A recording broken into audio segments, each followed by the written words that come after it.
There are new developments in the massive cyber attack against the city of Atlanta. Hackers launched a massive ransomware attack against city departments, and now they're holding city data for ransom. And that shut down some city services. Fox 5's Morris Diggs has been following this story since it broke, and he just got an update from the mayor about the attack. Morris?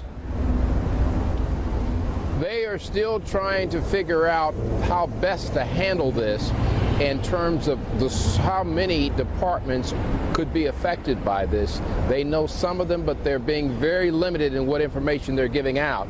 We've done our own check of various city services, and first I want to show you some video about how indeed the police department is being impacted.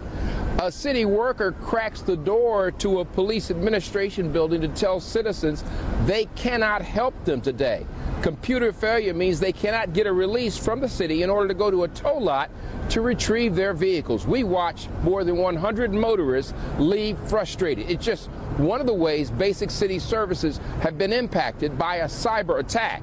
In the second day, the city tried to function, but what employees could do was very, very limited. From submitting plans for construction to the water department, they cannot give you any new water service.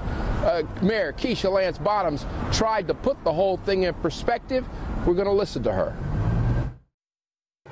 Now, I'll put it in context. I had a friend who died on a plane overnight, and it really put it in context for me in that this is a massive inconvenience to the city, but it is not life or death.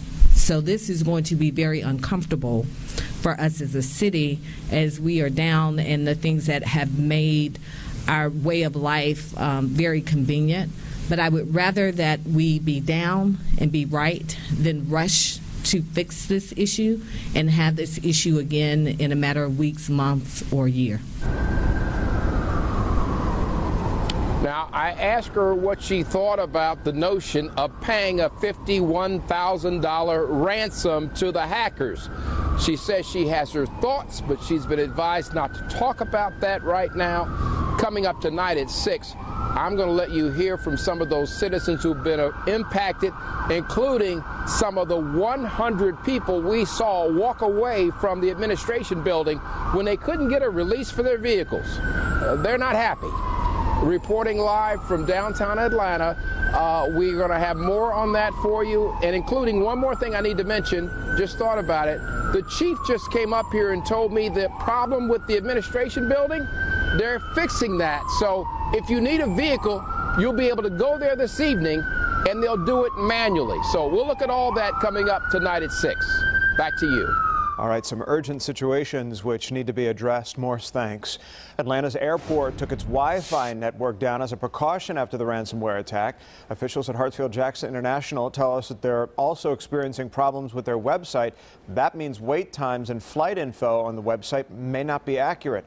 They tell us the best idea is to check with your airline for flight information. Now